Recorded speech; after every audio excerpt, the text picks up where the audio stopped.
You won't believe what this family did to me. And honestly, I still can't believe how I responded. So stick around because this isn't just a story about being excluded.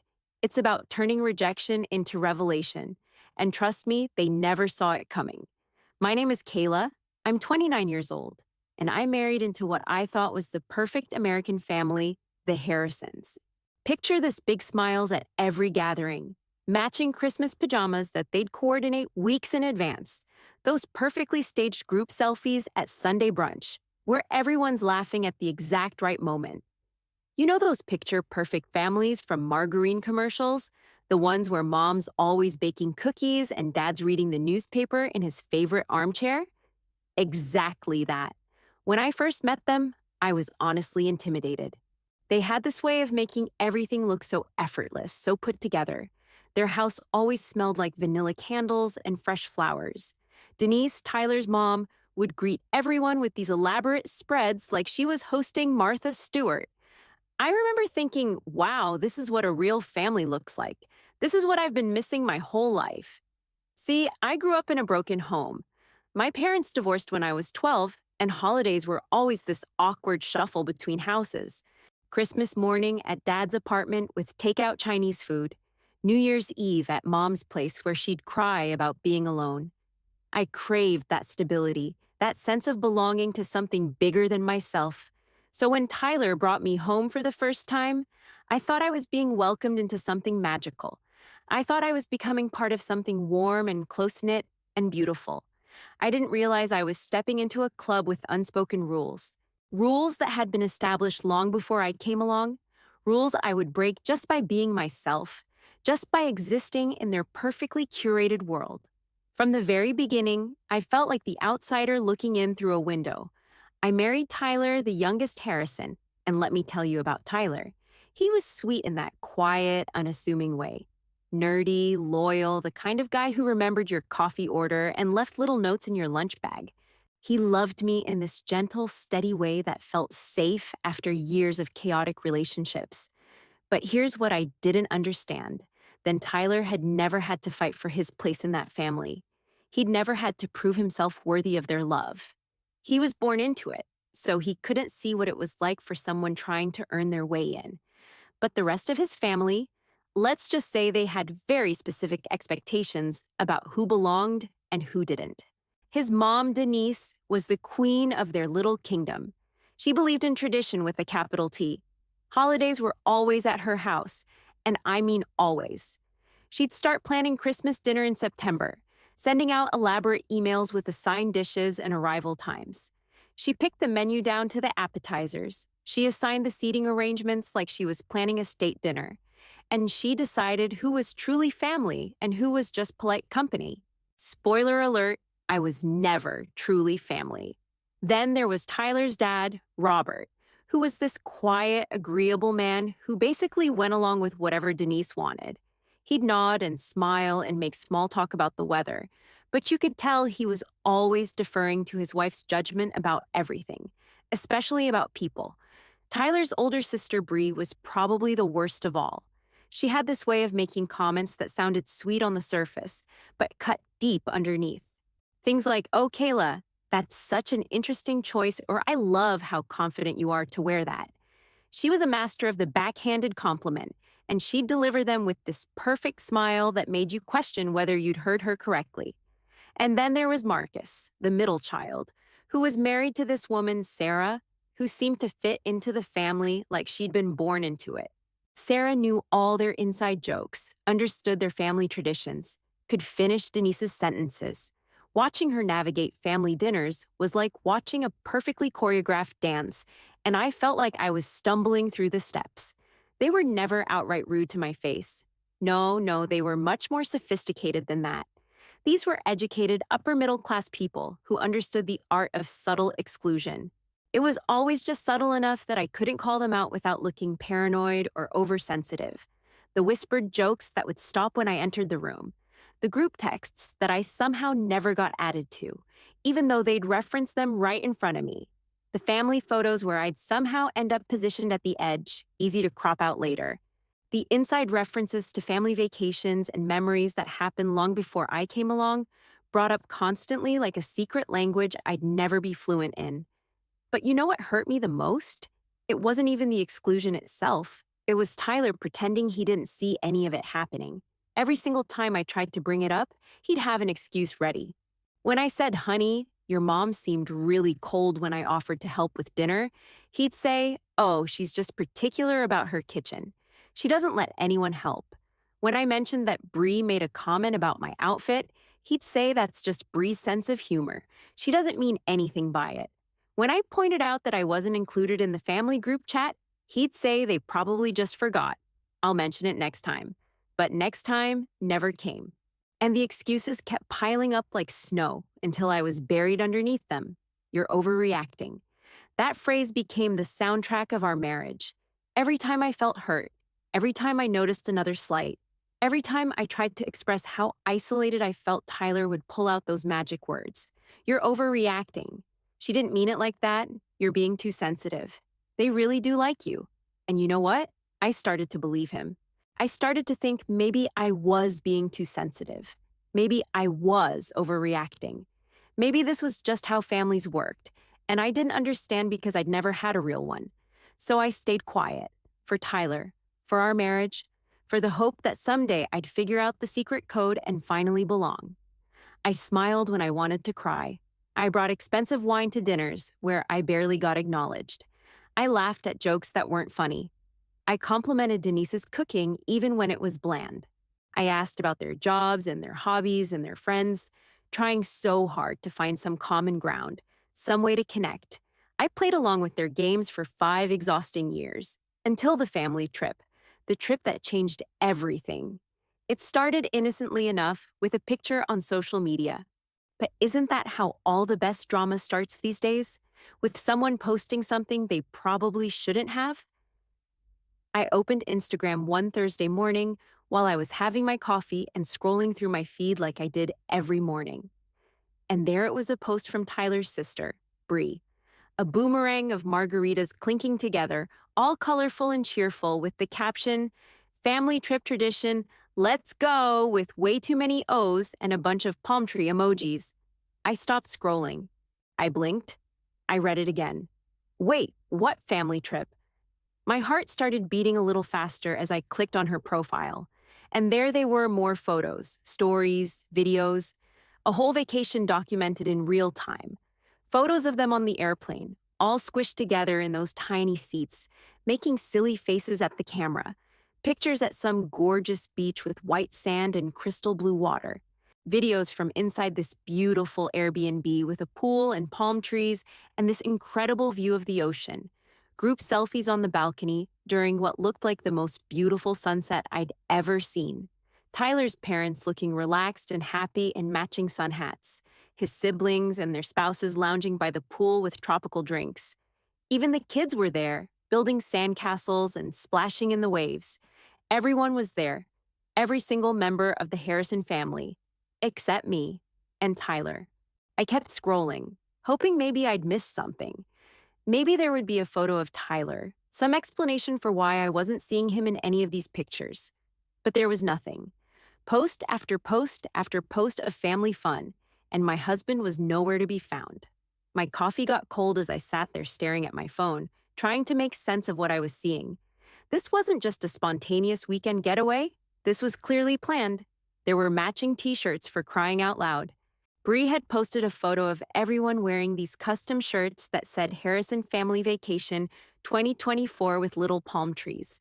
I felt sick to my stomach. I turned to Tyler, who was sitting at the kitchen counter reading something on his laptop, completely oblivious to the fact that his entire family was living it up in paradise without us. Did you know about this? I asked, and my voice came out smaller than I intended. He looked up from his coffee, genuinely confused. About what? I turned my phone around and shoved it toward him, my hands shaking slightly. His face went through this series of expressions: confusion, recognition, and then something that looked almost like guilt. His face just dropped, and I watched as he scrolled through the photos with this look of dawning realization.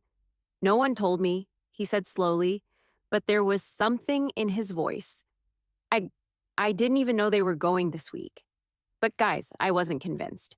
I'd been married to this man for 5 years. I knew his tells, the way he wouldn't quite meet my eyes, the way his voice got a little higher when he wasn't telling the whole truth. Something in his tone, the hesitance, the guilt told me he knew more than he was letting on.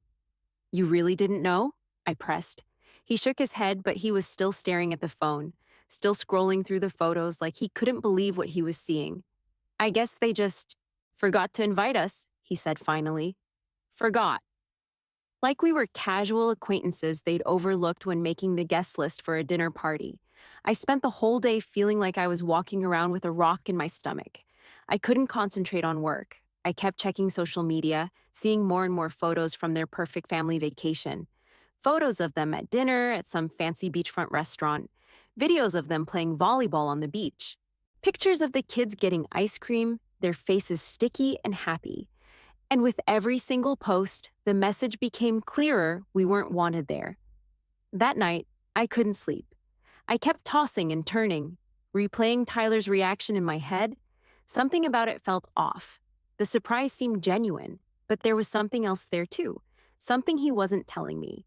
So I did something I'd never done before in our entire marriage. I went through his email. I know. I can already hear some of you typing in the comments about privacy and trust and how wrong it was. But listen, sometimes your intuition screams so loudly that you have to listen. Sometimes the only way to get the truth is to go looking for it yourself. Tyler was in the shower, and his laptop was sitting right there on the nightstand, still open from when he'd been reading the news earlier. His email was already logged in. My hands were shaking as I clicked on his inbox and typed Harrison family into the search bar. And there it was, an email chain with the subject line, Harrison Family Summer Getaway 2024. My heart was pounding so loud I was sure Tyler would hear it over the sound of the shower.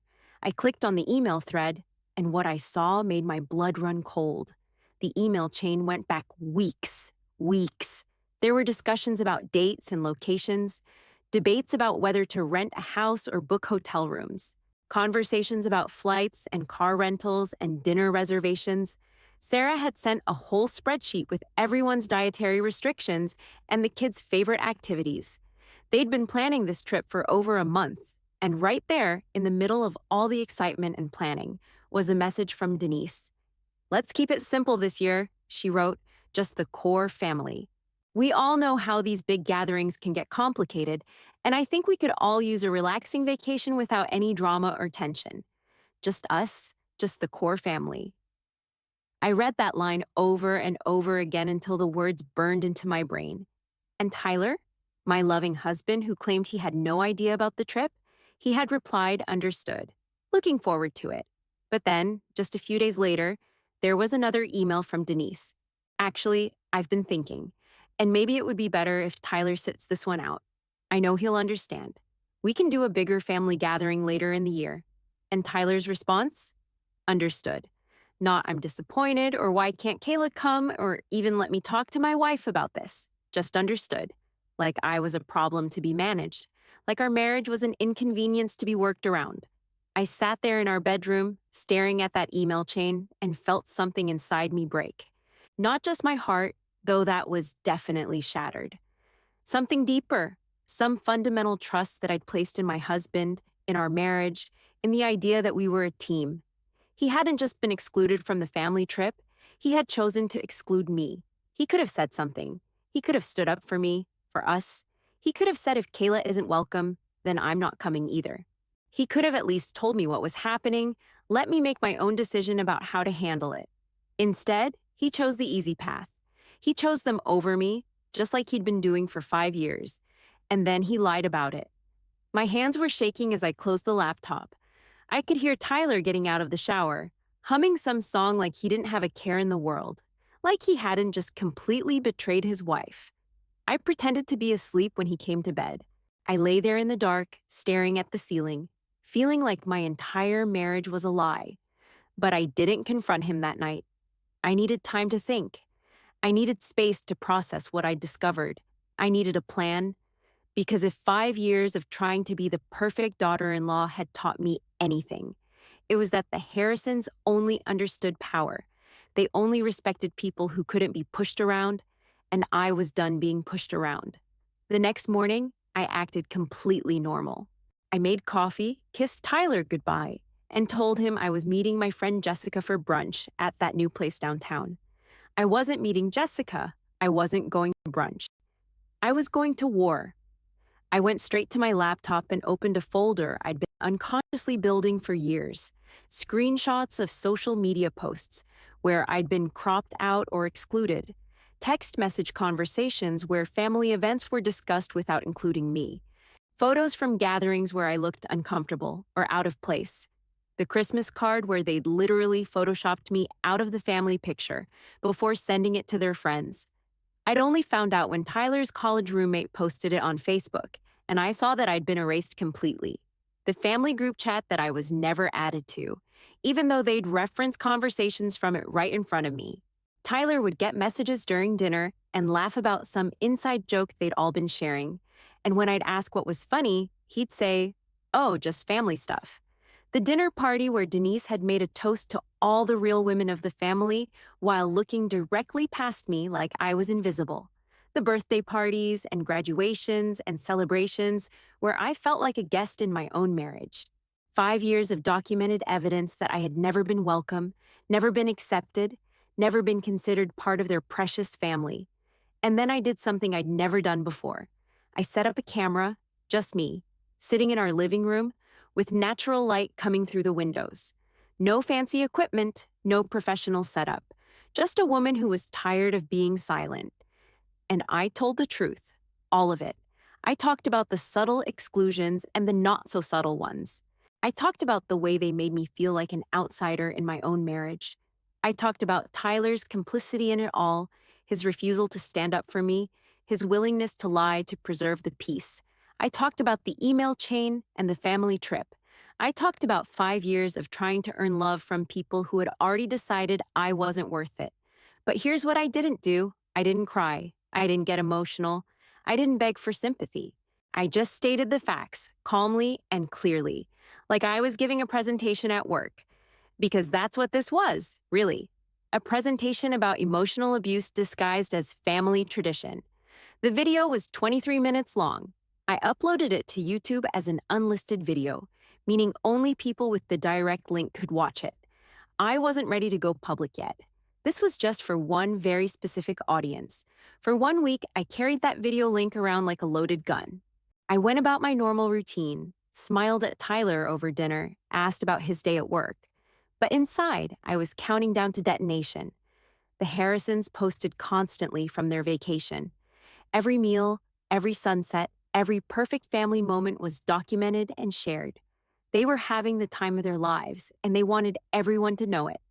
7 days after they left, they came home.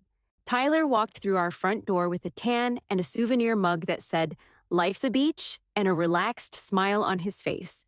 I was sitting at our dining room table with my laptop open and my phone in my hand. "Hey, babe," he said casually, setting down his bag. "We missed you guys." Mom kept saying how she wished you could have been there. The lie came so easily to him, so naturally. I smiled. Did she really? He sat down across from me, still in vacation mode, still playing the part of the loving husband who'd been on an innocent family trip. "Yeah," he said. "You would have loved the beach house. Maybe next time we can all go together." "Next time." "Tyler," I said quietly, "can I show you something?" "Sure," he said, probably expecting vacation photos or some funny video I'd found online. I turned my laptop around so he could see the screen, and I pressed play. His face changed with every word that came out of my mouth on that video. I watched him watch me tell the truth about his family, about our marriage, about the email chain I'd found. Confusion gave way to recognition. Recognition gave way to shame. Shame gave way to absolute horror as he realized what I'd done. The video played for 23 minutes. He sat there for all of it, his face getting paler and paler as I laid out 5 years of documented emotional manipulation. When it ended, the silence in our dining room was deafening. "Kayla," he whispered, I didn't mean for—" "But you did," I said calmly. "You meant every bit of it. You chose them over me, over us, over our marriage. You chose to lie to me rather than stand up for me. You chose to let them treat me like garbage for 5 years because it was easier than having an uncomfortable conversation. I didn't. The email chain, Tyler, I saw it all. Every single message, every plan, every decision to exclude me. And your response? Understood. Not I need to talk to my wife about this, or Kayla should be included, or even I'm disappointed. Just understood. He put his head in his hands. What are you going to do with that video? He asked quietly. I smiled for the first time in days. I already know what I'm going to do. I opened my email and typed in every Harrison family member's address: parents, siblings, spouses, even the adult cousins and the family friends who'd been included in that group photo from the beach. I attached the YouTube link. No subject line, no explanation, no warning. Just the truth, served cold. I hit send. Tyler's phone started buzzing within minutes, then mine started ringing. The first call was from Denise, screaming about how dare I air their private family business. How dare I record something so personal and share it? How dare I attack their family when they'd always tried to include me? Always tried to include me. The gaslighting was incredible. I didn't answer. The second call was from Bree, leaving a voicemail about how this was low. Even for me, how I was tearing the family apart over nothing. How Tyler deserved better than someone who would betray the family like this. Betray the family, like I'd ever been considered part of it. But then something interesting started happening. The cousins and family friends began reaching out too, and their messages were different. One of Tyler's cousins, someone I'd barely spoken to over the years, sent me a long text message. I always knew something felt off at family gatherings, she wrote. The way they talked about you when you weren't around, the way they'd make these little comments. I thought about saying something so many times, but I didn't want to cause drama. I'm sorry I stayed quiet. Good for you for speaking up. Tyler's college friend, who'd been to several family events over the years, called me directly. I saw that video, he said, and I just wanted you to know that I noticed it too. The way they treated you. It wasn't okay. It was never okay. More messages came in throughout the night. People who'd witnessed the subtle cruelty, the exclusions, the way the Harrison family had made me feel like an outsider for years. Apparently, it had been obvious to everyone except Tyler. Or maybe it had been obvious to Tyler too, and he'd just chosen to ignore it. Tyler packed a bag that night and went to stay with his friend Dave. He said he needed time to think, needed space to process everything. He also said he was humiliated, that I'd made him look bad in front of his entire family, that there had been better ways to handle this. Better ways, like staying silent for another 5 years while they continued to treat me like garbage. That was 3 months ago. Tyler still texts me regularly. Long messages about how sorry he is, how he made a mistake, how he didn't realize how much their behavior was hurting me. But here's the thing. It wasn't just about the trip. The trip was just the final straw in a haystack that had been building for 5 years. It was about every single time he chose the easy path over the right path. Every time he prioritized his family's comfort over his wife's dignity. Every time he made me feel like I was crazy for noticing how badly they treated me. It was about the slow erosion of my self-worth as I tried desperately to earn love from people who had decided from day one that I wasn't worthy of it. This wasn't a snap decision made in anger. This was the result of 5 years of gaslighting, exclusion, and emotional manipulation. And when I finally reached my breaking point, I made sure the explosion was big enough to light up the entire sky. The video has been viewed over 50,000 times now. I eventually made it public after I started getting messages from people who'd found it somehow anyway. It turns out that drama spreads fast in small social circles. I get messages almost daily from people who've been in similar situations. Women and men who've been pushed aside by their partners' families. People who've been made to feel like outsiders in their own marriages. They thank me for putting words to experiences they couldn't articulate. They say the video gave them permission to stop accepting unacceptable behavior. Some of them have left toxic situations. Others have had difficult but necessary conversations with their partners. A few people have criticized me, of course. They say I should have handled it privately, that airing family business online was wrong, that I was just seeking attention or revenge. Maybe they're right about the revenge part. Maybe I did want to hurt them the way they'd hurt me for years. But you know what? I'm not sorry. And the Harrison family? They've gone remarkably quiet.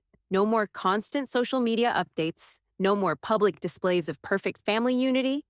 Denise deleted most of her Facebook posts from the vacation. Bree locked down her Instagram account. They've stopped posting those obnoxious group photos with captions about being blessed with such a wonderful family. Because it's easy to pretend you're perfect when everyone stays silent about your flaws. It's easy to maintain the illusion of being loving and inclusive when the people you exclude don't have a voice. But the truth has a way of coming out eventually. And when it does, it tends to be messy and uncomfortable and impossible to ignore. I'm not divorced yet. Tyler and I are in couples counseling, trying to figure out if there's anything left to save. Some days I think maybe there is. Other days I remember that email chain and the word understood, and I wonder why I'm even trying. But I'm not the same person I was 3 months ago. I'm not the woman who stayed silent to keep the peace. I'm not the woman who accepted crumbs and called it love. I've started individual therapy too. I'm working through years of internalized doubt and self-blame. I'm learning to trust my own perceptions again, to believe my own experiences. I booked that solo trip to Italy I mentioned. I leave next month. I've been learning Italian, and I've already planned out this incredible itinerary. Museums and restaurants and little towns I've always wanted to see. Because life is too short to spend it begging people to love you properly. Life is too short to make yourself smaller so other people can feel bigger. Life is too short to accept scraps when you deserve the whole meal. So if you're watching this and you've ever been excluded, ignored, made to feel like a guest in your own relationship, let me tell you something important. You are not crazy. You are not too sensitive. You are not overreacting. You are not imagining things. And you are definitely not alone. Trust your instincts. Believe your experiences. Your feelings are valid, even if other people try to convince you they're not. You deserve to be with people who choose you every single time. People who defend you when you're not in the room. People who include you, not because they have to, but because they can't imagine celebrating without you. Drop a comment below if you've ever felt like an outsider in your own family or relationship. Tell me your story. Let's support each other. Hit that like button if you've ever wanted to stand up and scream enough. If you've ever been tired of being the bigger person, tired of keeping the peace at your own expense. Subscribe if you want to hear more real stories about real people dealing with real problems. Because I'm done pretending everything is perfect when it's not.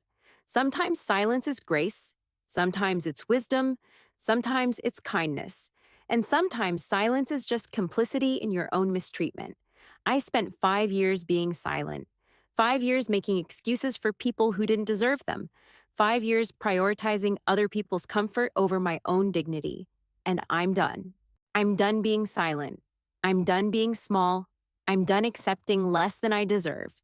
The truth isn't always pretty. It's not always comfortable.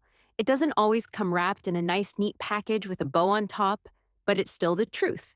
And the truth, as they say, will set you free, even if it pisses off everyone else in the process.